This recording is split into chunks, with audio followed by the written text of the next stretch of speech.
Hello everyone, welcome back to my YouTube channel BioBliss. In this video, we are going to discuss about cilia and flagella. हम सभी को पता है कि जो cilia and flagella है, they are the locomotory organs. Cell को help करते हैं ये लोकोमोशन में, ठीक है। तो सबसे पहले हम देखेंगे flagella के बारे में।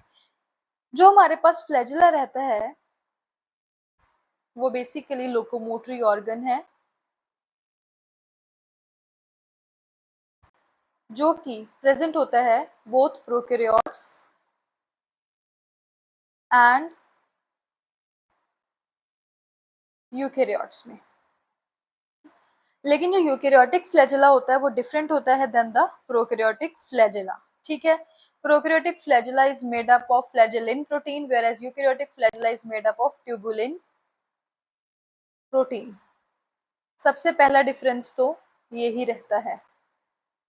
दूसरी चीज, अब देखिए जो यूकैरियोटिक फ्लैजेला होता है उसके पास स्पेशलाइज्ड अरेंजमेंट रहती है माइक्रोट्यूब्यूल्स की। Eukaryotic flagella has specialized arrangement of microtubules and बेटा इसके दो कंपोनेंट्स रहते हैं जो यूकैरियोटिक फ्लैजेला होता है। First is the basal body, second हमारे पास रहता है फिलामेंट। बेसल बॉडी को हम काइनेटोसोम भी कहते हैं। अगर हम प्रोकैरियोट्स की बात करें तो प्रोकैरियोट्स में बेटा हुक भी प्रेजेंट होती है which is absent in eukaryotes. अब जो हमारे पास फिलामेंट है बेटा, it possesses bundle of microtubules जिसको हम कहते हैं axoneme. It possesses bundle of microtubules जिसको हम कहते हैं एक्सोनीम, नॉन एज एक्सोनीम, ठीक है। एक्सोनीम में बेटा क्या रहता है, 9 आउटर डबलेट रहते हैं, 9 आउटर डबलेट रहते हैं बेटा। सेंट्रियोल्स में हमने पढ़ा था कि ट्रिपलेट्स होते हैं। अब इसके जो 9 आउटर डबलेट्स है बेटा, they surround the central pair of singlet microtubules. Central pair, pair यानी कि दो, ऑफ सिंगलेट माइक्रोट्यूब्यूल्स। तो हम कह सकते हैं इसकी 9+2 अरेंजमेंट है। 9 हमारे पास जो आउटर डबलेट्स हैं एंड 2 हमारे पास जो पेयर ऑफ सिंगलेट माइक्रोट्यूब्यूल्स जो सेंटर में प्रेजेंट है, ठीक है। अब जो माइक्रोट्यूब्यूल्स होता है डबलेट, उसमें एक ए पार्ट होता है, एक बी पार्ट होता है, मतलब कि ए एंड बी ट्यूब्यूल्स होते हैं। अब हम उसको थोड़ा सा आगे डिटेल में डिस्कस करते हैं कि ए ट्यूब्यूल में कितने प्रोटोफिलामेंट्स होते हैं, बी ट्यूब्यूल में कितने प्रोटोफिलामेंट्स होते हैं। तो देखिए, each doublet microtubule, it consists of A and B tubules, ठीक है। each doublet microtubule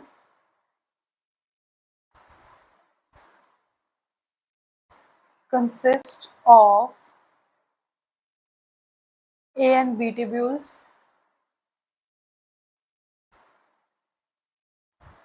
right. अब जो ए ट्यूब्यूल है इट इज कंप्लीट माइक्रोट्यूब्यूल जिसमें बेटा 13 प्रोटोफिलामेंट्स रहते हैं एंड जो बी ट्यूब्यूल है it consist of 10 protofilaments. A consist of 13 protofilaments and B consist of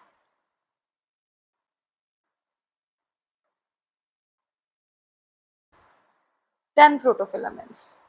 उसके बाद जो जंक्शन होती है ए एंड बी ट्यूब्यूल के बीच में of one doublet, it is strengthened by a protein जिसको हम कहते हैं टैक्टिन, ठीक है। ध्यान से लिखिए, junction between a and b tubule, junction between a and b tubule in each doublet, basically in one doublet is strengthened by protein जिसको हम बेटा टेक्टिन कहते हैं। क्लियर है? This is a highly helical protein which is similar to intermediate filament protein, ठीक है। Intermediate filament protein के जैसा ये होता है हमारे पास।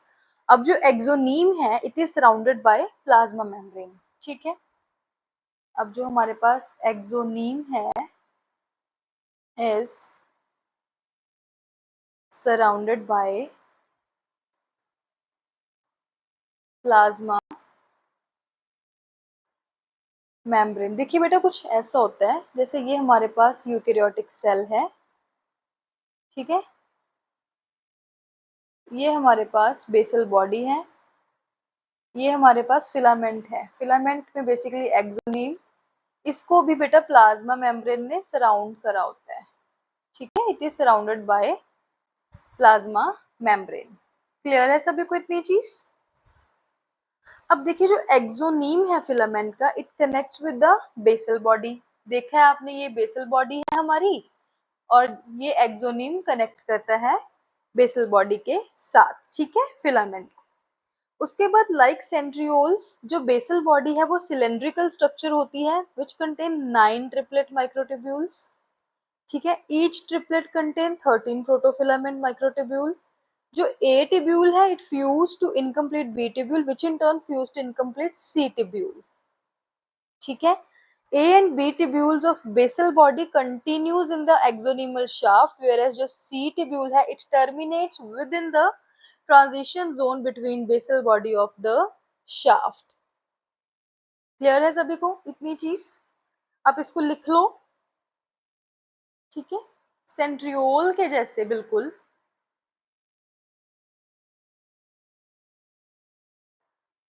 Like centrioles, the basal bodies are cylindrical with 9 triplet microtubules.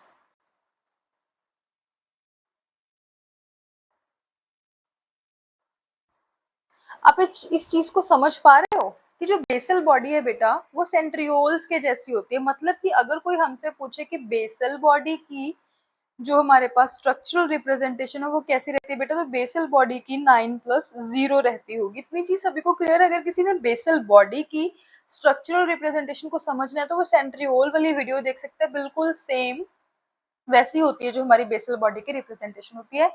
अगर हम फिलामेंट की बात करें या एक्सोनीम की बात करें बेटा, तो उसमें हमारे पास डबलेट्स प्रेजेंट होते हैं। बेसल बॉडी में हमारे पास ट्रिपलेट्स प्रेजेंट होते हैं, बिल्कुल सेंट्रियोल के जैसे। क्लियर है सभी को?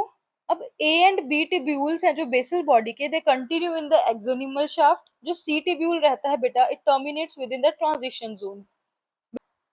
ए and B tubules of basal body continues into the axonemal shaft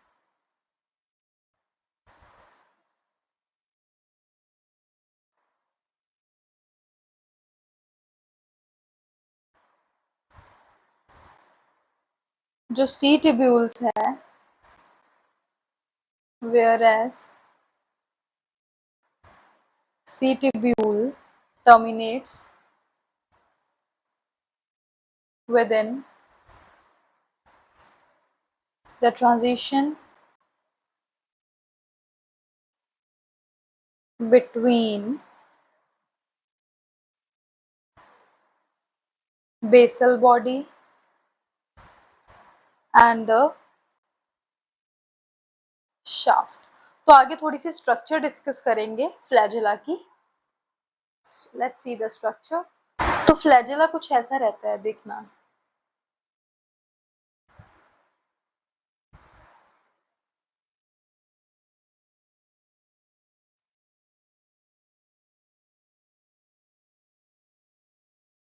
ये देखो, ये तो हमारे पास है बेसल बॉडी, ये बिल्कुल सेंट्रियोल जैसे सेम रहेगी, ट्रिपलेट्स होंगे, कार्टव्हील जैसी अपीयरेंस होती है इसकी, ठीक है। अब ये हमारा फिलामेंट है, इसके आसे पासे बेटा प्लाज्मा मेम्ब्रेन है हमारी। This is the plasma membrane, ठीक है। जो इतना हमारा पोर्शन है दिस इज एक्सोनीम। जब बेसिकली हम फ्लैजेला या सिलिया की स्ट्रक्चर बनाते हैं तो हम एक्सोनीम की स्ट्रक्चर बना रहे होते हैं इन एक्चुअल में, क्योंकि 9+2 अरेंजमेंट हम बनाते हैं। ठीक है, तो अब देखिए ये एक्चुअल में हमारा जो एक्सोनीम है बेटा ये कैसा दिखता है। वही सेम हमारे पास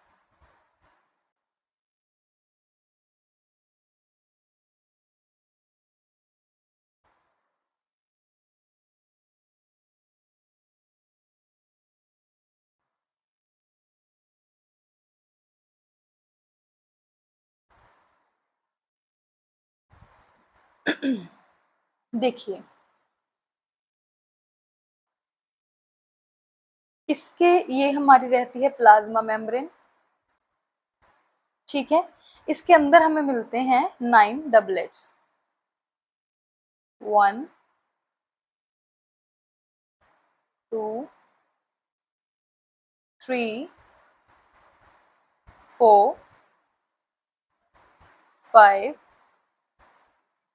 6 7 8 and this is the 9th। ठीक है, तो अब इनको आपस में किसने जोड़ रखा है बेटा,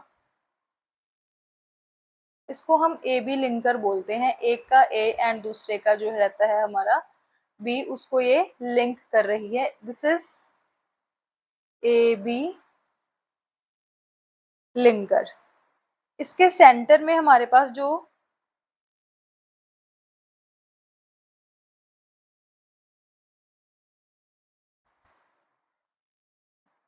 दो रहते हैं सिंगलेट माइक्रोट्यूब्यूल्स, ये सिंगलेट होते हैं।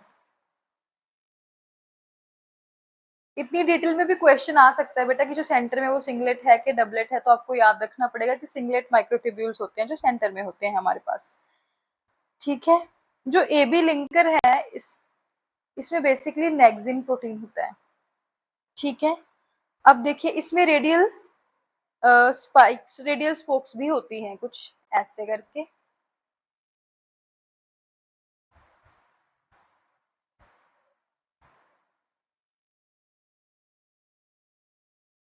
ठीक है, ये बेटा रहती है हमारे पास रेडियल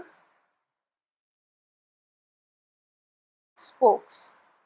ठीक है, इसके बाहर बेटा एक सेंट्रल शीथ प्रेजेंट होती है। This is the central sheath. ठीक है, अब देखिए इसमें डायनिन आर्म्स भी होती हैं। ठीक है, जो डायनिन आर्म्स का प्रोटीन है बेटा इट एक्ट एज एटीपीएस। ठीक है, कुछ ऐसे करके बी ट्यूब्यूल्स पे डायनिन आर्म्स भी रहती हैं।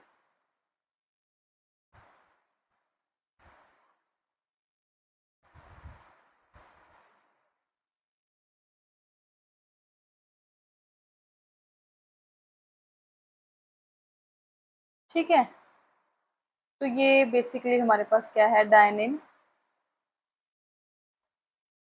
आर्म्स हैं। जो इनका प्रोटीन है इट एक्ट्स एज एटीपीएस। यही फिर एटीपी को यूज करके बेटा एनर्जी प्रोवाइड करेगा, इसीलिए फिर जो हमारा सीलिया फ्लैजेला है वो मूव करता है।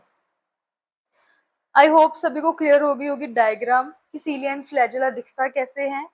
तो अब हम थोड़ा सा अगर आगे पढ़े एक्सोनीम के अंदर की अब हम बात कर लेते हैं। एक्सोनीम के अंदर बेटा क्या रहता है हमारे पास, देखिए एक्सोनीम के अंदर बेटा दो सिंगलेट हमारे पास ये रहे, दो सिंगलेट हमारे पास एंड आउटर में डबलेट माइक्रोट्यूब्यूल्स रहते हैं। ये डबलेट है, ये सिंगलेट माइक्रोट्यूब्यूल्स रहते हैं। ठीक है, and they are continuous for the entire length of structure. जो ये सारे हैं they continue for the entire length of structure. ठीक है, permanently attached to the atubule एक doublet microtubule होता है is an inner and an outer row of dynenarms। ठीक है, dynenarms attached होती हैं ए ट्यूब्यूल से। ठीक है, अब जो डायनिन्स हैं they reach out to B tubules of neighbouring doublet. A की डायनिन बी की डायनिन के साथ जाकर के अटैच होती है। एक linker made up of protein nexin जो ज्वाइन करता है एडजेसेंट आउटर डबलेट्स को। एक लिंकर है नेक्सिन का बना हुआ है बेटा, ये ज्वाइन करता है एडजेसेंट जो हमारे पास माइक्रोट्यूब्यूल्स रहते हैं उनको, लेकिन आउटर वाले, ठीक है। अब जो सेकंड लिंकर रेडियल स्पोक्स है, ये रेडियल स्पोक्स हैं, ये भी लिंकर हैं। ये रेडिएट कर रही होती है बेटा central singlets to each A tubule of the outer doublet, ठीक है, from the third linkage system.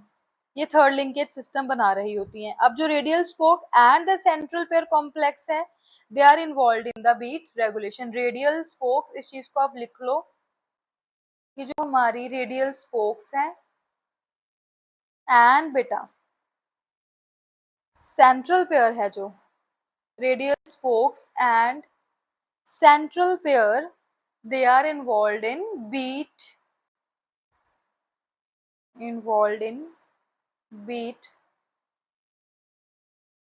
regulation। सभी को क्लियर हो गया। अब जो बेसिस है एक्सोनिमल बेंडिंग के, it is the sliding of doublet microtubules relative to one another. जो डबलेट माइक्रोट्यूब्यूल्स हैं बेटा, उनकी जब स्लाइडिंग होती है रिलेटिव टू वन अनदर, तो एक्सोनिमल बेंडिंग का ये बेसिस फॉर्म करती है, ठीक है। अब जो डबलेट माइक्रोट्यूब्यूल्स है, they are arranged with their plus end at the outer tip of the axoneme, ठीक है। जो डायनिन आर्म है बेटा, A tubule of the one doublet side of along the adjacent doublet B tubule toward its base, जो कि negative and form कर रही होती है। अब जो फोर्स प्रोड्यूस कर रही है एक्टिव स्लाइडिंग को, it requires the ATP and it is caused by successive formation and breakage of the cross bridges between dininam and the B tubules। ये मैंने आपको ऑलरेडी बता दिया कि जो इनका प्रोटीन है एक्ट एज एटीपीएस। अब जब इसको एनर्जी चाहिए होती है बेटा, तो क्या होता है कि जो डायनिन नाम के क्रॉस ब्रिजेस है ना, वो बनते हैं, ब्रेकडाउन होते हैं, बनते हैं, ब्रेकडाउन होते हैं एंड एनर्जी रिलीज होती है, ठीक है। अब जो सक्सेसिव बाइंडिंग हो रही है एंड हाइड्रोलिसिस हो रही है ATP, it causes the dynein arms to successively release, ठीक है, from and attach to the adjacent doublet. कैसे होता है देखिए, एनर्जी रिलीज हुई, एटीपी रिलीज हुई, तो वहां पे क्या होगा कि जो डायनिन आर्म है वो एक माइक्रोट्यूब्यूल से रिलीज हो जाएगी बेटा, एंड वो अटैच कर जाएगी एडजेसेंट माइक्रोट्यूब्यूल से, ऐसे फिर उसकी बीटिंग होगी, मूवमेंट होगी, ठीक है। अब जो यूकैरियोटिक फ्लैजेला एंड सीलिया बेटा, उनकी structural organization is same, there is no difference in the structural organization of cilia and flagella of eukaryotes. Difference किस में रहता है? लेंथ में रहता है बेटा, नंबर पर सेल में रहता है एंड बीटिंग पैटर्न में रहता है। स्ट्रक्चर में देयर इज नो डिफरेंस। तो देखिए वो कैसे, जो फ्लैजेलम होता है बेटा, उसकी वेव लाइक मोशन रहती है, ठीक है, जो सेल को सेम डायरेक्शन में ड्राइव करता है as the axis of flagellum. अगर हम सीलिया की बात करें, सीलिया में भी मोटाइल सीलिया की बात करें, तो alternating power and recovery strokes बनाता है। जैसे चप्पू चलता है ना, वैसे हमारा सीलिया काम करता है, ठीक है। एनसीईआरटी के वर्ड्स हैं, जो सीलिया है वो स्मॉलर रहता है and it works like ores. Ores मतलब चप्पू, ठीक है, लिख लो आप। Beating pattern of cilia and flagella. ये बेटा लास्ट टॉपिक है इस पार्ट का। तो देखिए फ्लैजेला की हमारे पास वेव लाइक मोशन रहती है, वेव लाइक मोशन। एनसीईआरटी में इसको बोला है इट वर्क्स लाइक हंटर, ठीक है। सेल की मूवमेंट करेगा एक ही डायरेक्शन में, जैसे हमारे स्पर्म्स रहते हैं, एक ही डायरेक्शन में जाते हैं वो बेटा, है ना, एक ही डायरेक्शन में जाते हैं, वेव लाइक मोशन रहती है। फ्लैजेला बहुत कम होते हैं हमारे सेल्स में यूजुअली। अब इस चीज को भी लिख लो आप, वेव लाइक मोशन क्लियर होगी, एक ही डायरेक्शन में जाएगी, वेरी लेस होते हैं। Flagella are very less, usually 1 to 4 पर सेल्स, ठीक है। अब लॉन्गर होते हैं ये flagella, they are longer, about 150 micron long. अगर बीटिंग पैटर्न हम देखें, बीट जो होती है एक दूसरे के इंडिपेंडेंट होती है एंड वेव लाइक होता है, ठीक है। अब फंक्शन क्या है, सिर्फ और सिर्फ लोकोमोशन में हेल्प करते हैं। अब ऑन द अदर साइड अगर हम सीलिया देखें बेटा, तो एनसीईआरटी में इसको बोला है चप्पू के जैसे चलता है, इट वर्क्स लाइक ओर्स। ठीक है। अब देखिए कैसे, जैसे power stroke and recovery stroke आप देखो, ये हमारा सीलिया है, ये कुछ ऐसे मूव करेगा। अगर ऐसे मूव करेगा तो हम इसको पावर स्ट्रोक कहते हैं, इट इज पावर स्ट्रोक। ठीक है। कुछ ऐसे मूव करेगा तो हम इसको कहते हैं रिकवरी स्ट्रोक। समझ गए आप ऐसे ऐसे करके कैसे मूव करेगा जो सीलिया रहता है हमारा। अब अगर सीलिया की बात करें तो ये सेल में ज्यादा नंबर में प्रेजेंट होते हैं, मैनी इन नंबर। कई बार तो ये सारे सेल के सरफेस को कवर कर रहे होते हैं बेटा। साइज इनका बहुत छोटा होता है, very small, 5 to 10 micron long रहता है बस। ठीक है। अब देखिए इनका जो बीटिंग पैटर्न है वो कैसे है बेटा, power strokes and recovery strokes. अगर इनके फंक्शन की बात करें, लोकोमोशन में भी हेल्प करते हैं एंड बेटा जैसे डेब्रिस वगैरह हमारे लंग्स में ट्रैप हो जाते हैं उनको भी ये रिमूव करते हैं। लोकोमोशन हम बेसिकली हम कह सकते हैं लोकोमोशन एंड क्लीनिंग का काम करते हैं। आई होप सभी को इतना क्लियर हो गया होगा, यहाँ तक किसी को कोई भी डाउट नहीं है। तो मिलते हैं बेटा हम नेक्स्ट वीडियो में, जिसमें हम मोस्ट प्रोबेबली माइक्रो बॉडीज को डिस्कस करेंगे। ठीक है। एंड अगर आपको वीडियो अच्छी लगी हो तो चैनल को लाइक कर दो, सब्सक्राइब कर दो। Thank you.